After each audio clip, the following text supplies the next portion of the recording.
On this edition of Independent Sources, bike access for people of color, the debate over why minorities don't seem to have equal access to the city's bike sharing programs. Part of what we're trying to advocate for is taking a look at bicycling and looking through that lens of systematic injustice and how can we address those and bring those concerns to the table so we can actually make these streets more equitable for everyone involved. And The War on Puerto Ricans.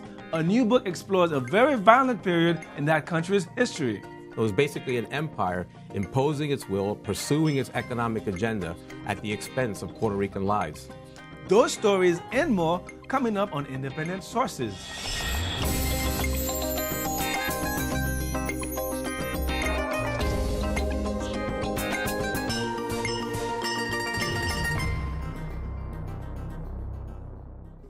Welcome to Independent Sources, bringing you news from New York's ethnic and immigrant communities. I'm Garry Pierre-Pierre.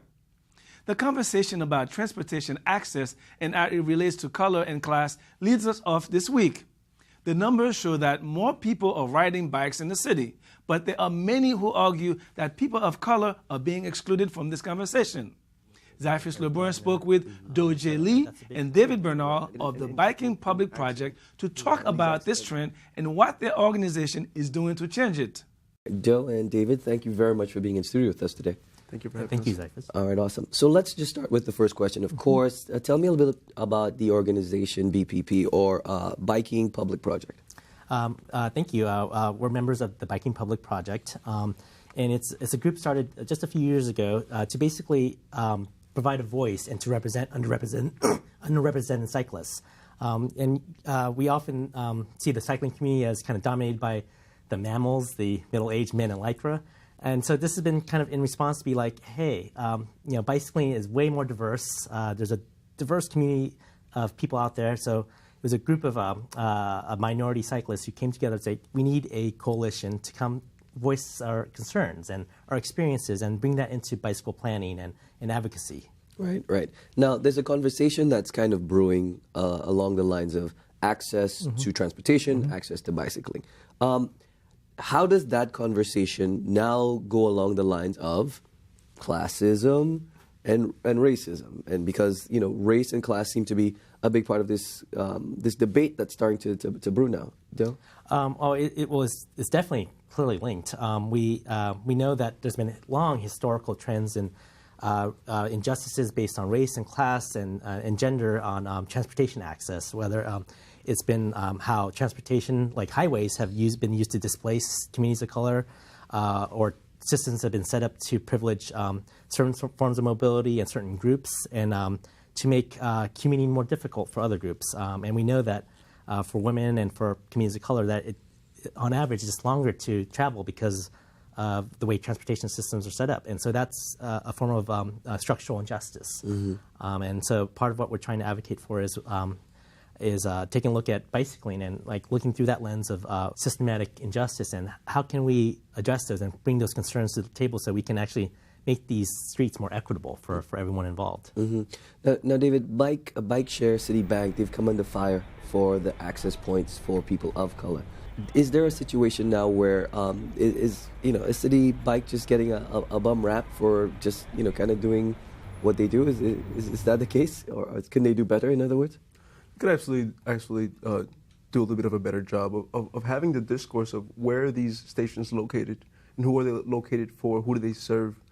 Most of these new locations are concentrated in the central business district where there are white-collar jobs and tourists as well. So these bicycles and bicycling stations divide amongst classes and amongst color. Now, what even about as regards to financial?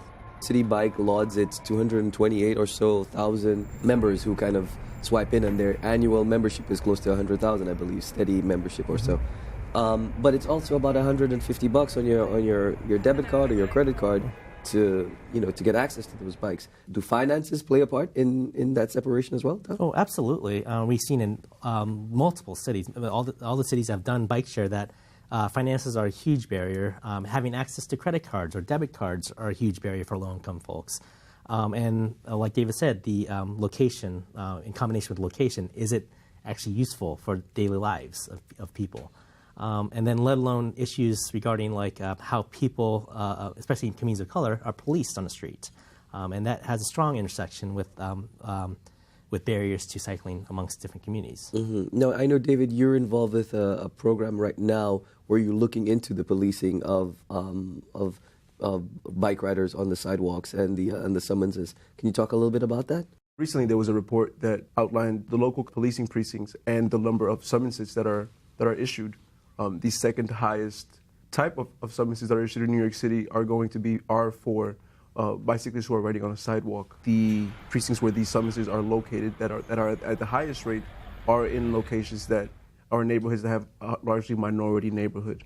And the lowest precincts that have the lowest amount of summonses are in mostly white, affluent neighborhoods. Right, and that seems kind of counterintuitive, because if the access to these bikes is more in white, more affluent communities, and less so in communities of color, right? Yeah, is that's how I'm reading this? Oh, absolutely, and it is kind of this irony, right? Right. It's, we have this image of the white cyclist who dominates the advertising, the promotion, and the common kind of public discourse. Yet, where the most tickets are going to communities of color, and so there's this disparity. It's could be an issue of infrastructure that we know that there's disparities in who gets bicycling infrastructure in the city. It's usually in more affluent areas, in gentrifying areas. And so that's one aspect of why people might ride on sidewalks. But it's also a question of, are people being fairly policed? And that's a big concern in wake of Ferguson, in wake of Eric Gardner. And so that's a big concern. Right, and this is like it's just another class, or if you will, where policing might be a little skewed, huh? Oh, absolutely. Right, right. I mean, we've heard stories of people getting these summonses just for getting off their bike a couple feet into the sidewalk. Right. And that seems to me to be kind of in violation of the spirit of what that's trying to do, right? And these summonses don't necessarily only target minority bicyclists, but bicyclists as a whole. There are more summonses issued for bicyclists riding on a sidewalk than a speeding vehicle on surface streets. Right. So it's policing of not just a group of people, but a group of people doing a certain activity. But there's that conversation that needs to be had where, pedestrians and bikers have had this age-old, combat over who will share the roads, who will share the sidewalk, and so forth.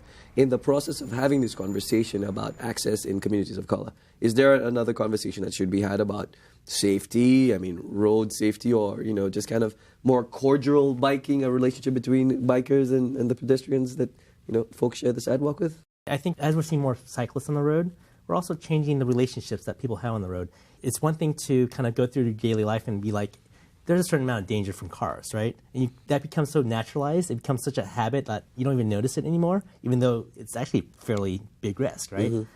Then something new comes along, and it's a bicyclist, and you're having to adapt to something new, and that it becomes something. I think for people, it's hard for them to adjust to because it's new. Right.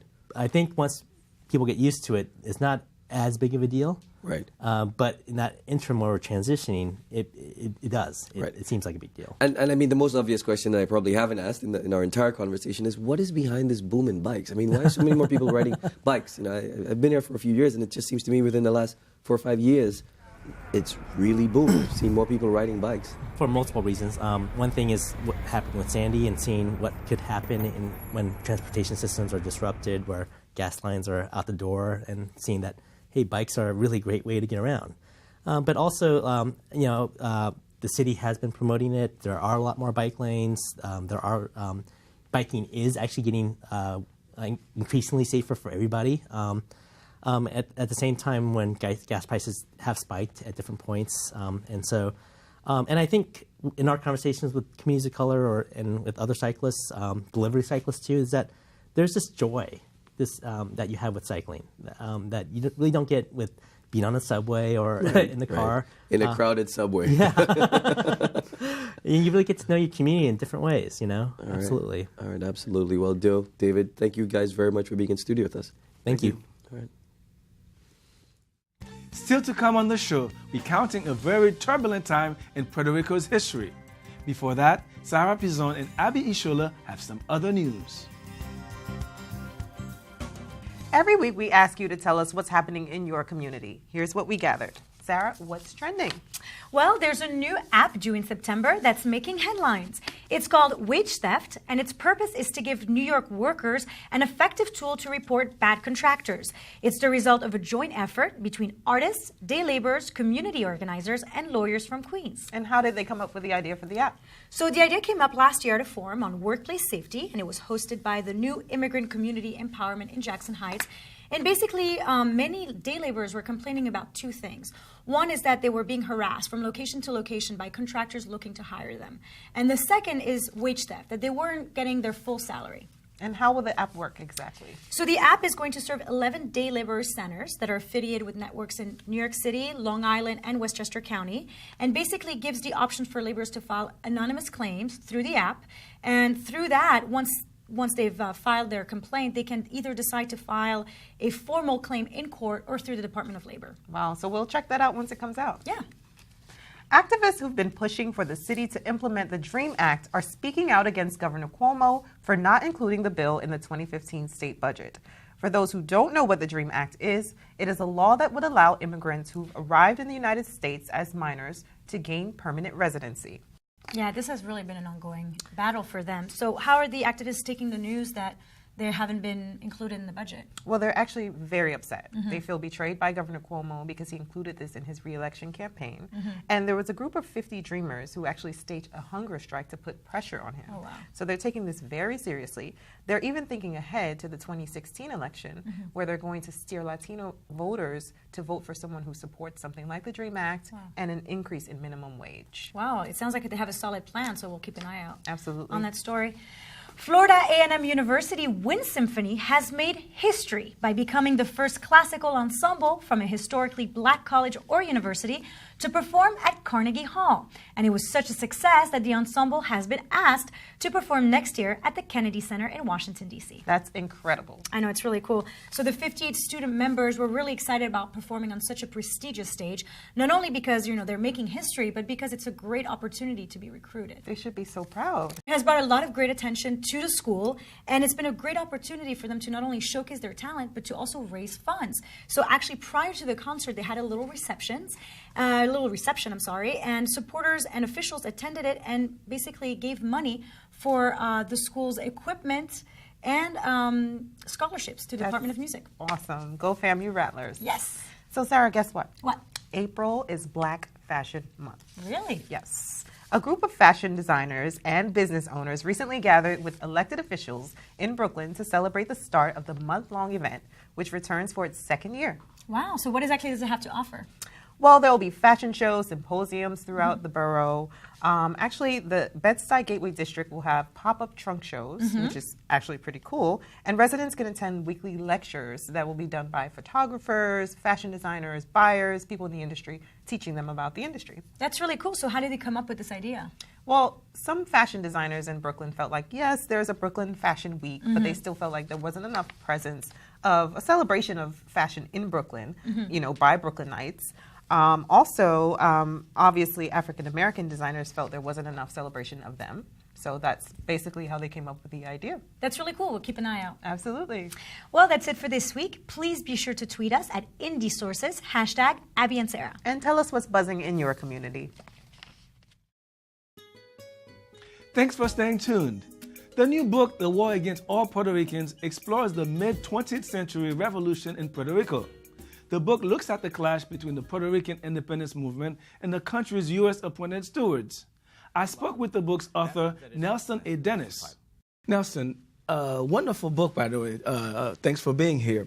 In the book, you talk about that the story of Albizu Campo is the story of Puerto Rico. Explain to us who was Mr. Campo and how that his story is the story of Puerto Rico.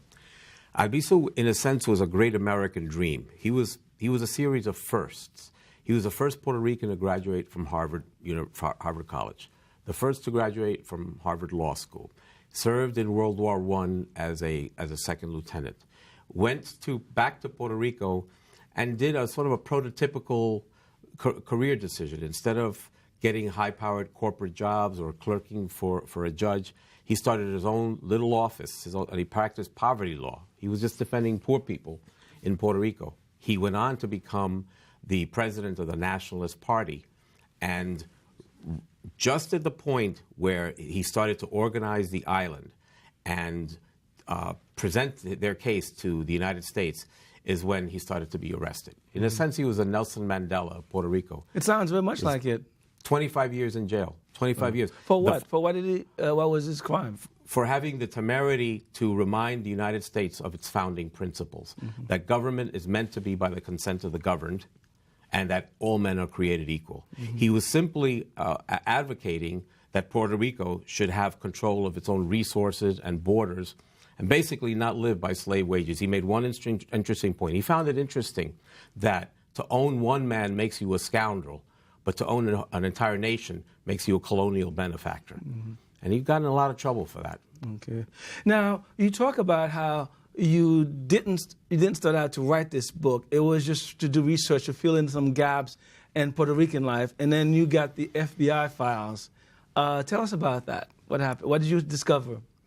Well, I discovered first what the war against all Puerto Ricans was. It's not just when I filed my taxes on April 15th. War against all Puerto Ricans were the words that were uttered by Colonel, and he was a colonel, the Chief of Police Francis Riggs, who was a very proper Yale-educated gentleman who also happened to be the son of the president of the Riggs National Bank, which if anyone Googles it, you'll see that it was famous for funding CIA-promoted takeovers of regimes that were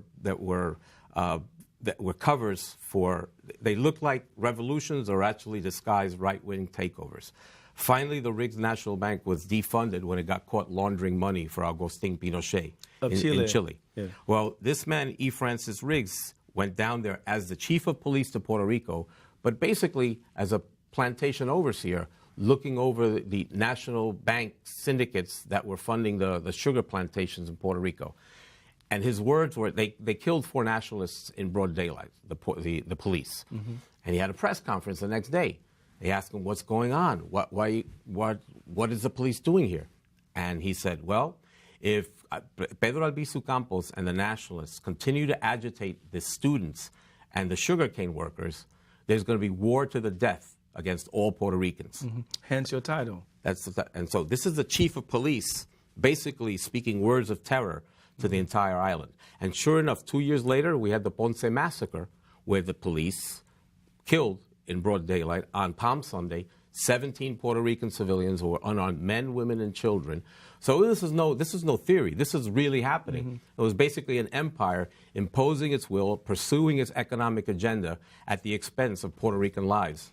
That's the title. You know, the other thing that struck me about the book is when you write that this is the first time the United States government has actually killed its own civilians. And did that really resonate in this country? Did people in the mainland know about what was happening in Puerto Rico during this period? Well, what you're referring to was the bombardment. It was during the siege, 1950 revolution. They bombed the United States, the Air Force, and the National Guard bombed the towns of Jayuya and Utuado, again in broad daylight, as a means of suppressing this revolution. They also arrested 3,000 Puerto Ricans within the space of a week and opened up secret police dossiers called carpetas, which means police files, on over 100,000 Puerto Ricans over the space of 30 or 40 years. Those files were only recently declassified, and they were part of the foundation of the information that I had for this book. One of the points that I want to touch, because there's so much we can discuss about this, but this is really important because you paint a very dire picture of Puerto Rico today. And my question to you is, how much does this period play into the reality of today, and what can Puerto Ricans who live here, what can they do about the situation and improving the picture that you paint? You cut off an island's legs 117 years ago, and then you complain now that they're not reaching the finish line, or you complain now about the crutches that they're wearing. If you give them back their legs, they won't need those crutches. The problem is that Puerto Rico has no control over its own borders, its own tariff structure, its own court system, any real major disposition over its own resources. And so it's become a disempowered situation. However, now it's gotten a little more complicated. You know, in Puerto Rico now we have McDonald's, we have Wendy's, We have 50-inch TVs. We have people storming Walmart on Black Friday. So the sense that imperialism, it's now more of a cultural Stockholm syndrome. It's very difficult to get things out of your head. Mm-hmm. So it's not just a matter now of political independence. We have to really dig deep in and rediscover our own cultural heritage. Well, unfortunately, we have to leave it here. Nelson, Denis, thanks for joining us. Thank you. I really appreciate the book. Yeah, thanks for reading it. The War Against All Puerto Ricans is currently available in bookstores and on Amazon.com. When we come back, the 16th Annual Havana Film Festival takes center stage.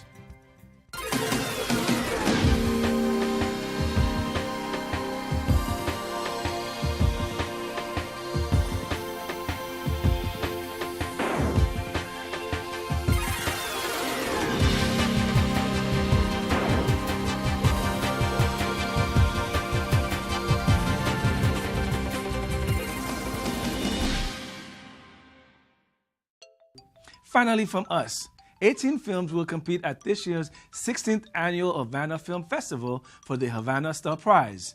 The featured films come from South America, the Caribbean, and the United States. Sarah Pizon spoke with one of the festival's coordinators, Vargas, and John Sikes, one of the producers of the film, Troublemaker. Diana, John, thanks for joining us today. Thank you for inviting us. Yeah. So Diana, tell us about the film festival. What is the mission? The Havana Film Festival in New York has been here for 16 years in New York, and what we want is to share that creativity and that energy of Latin American cinema, bring it to the city.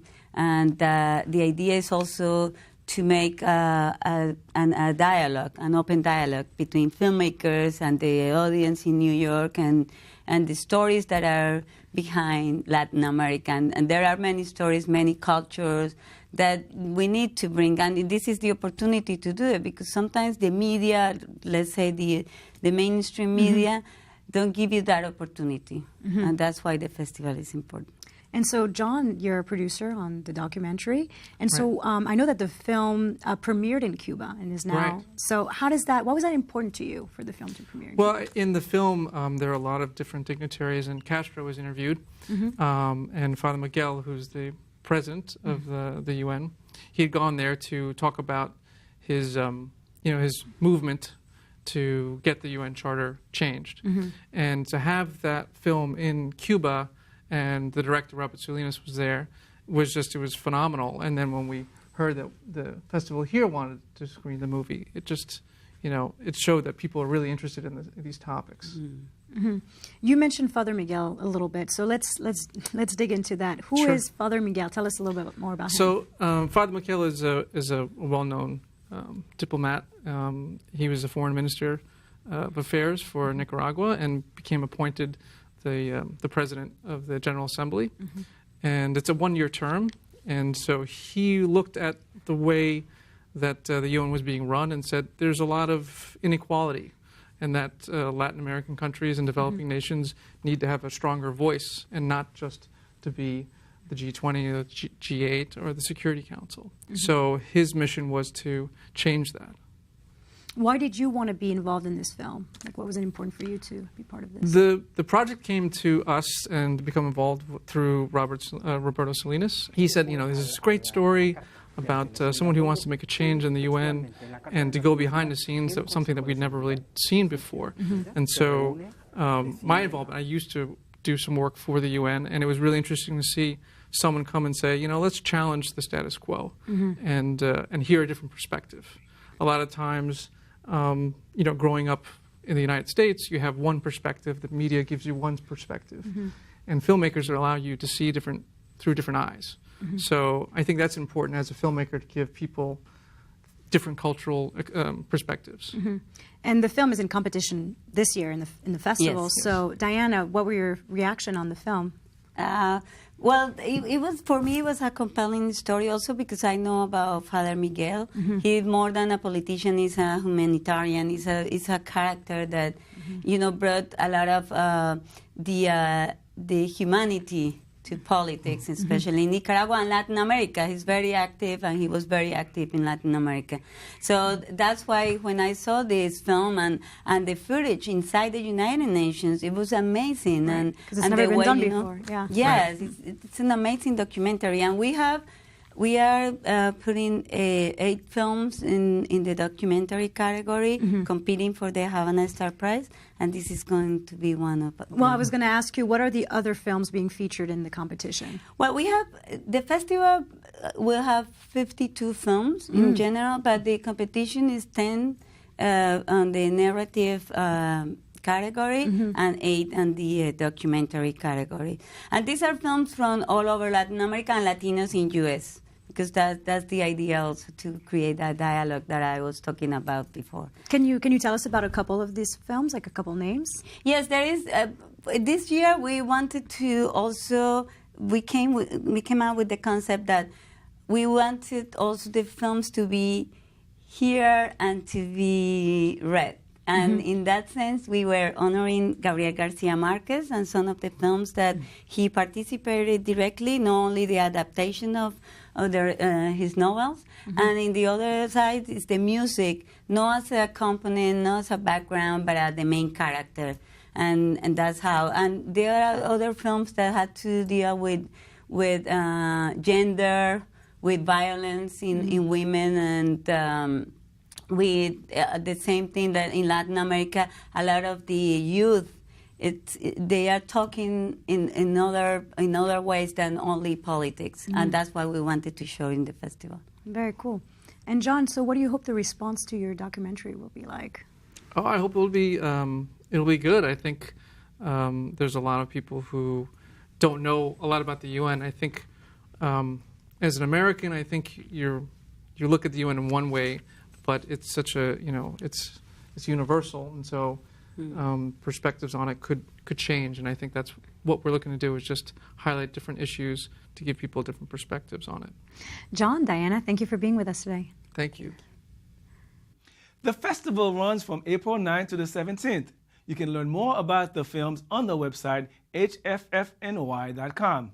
That's our show this week. Thanks for staying tuned. Till next time, be independent-minded.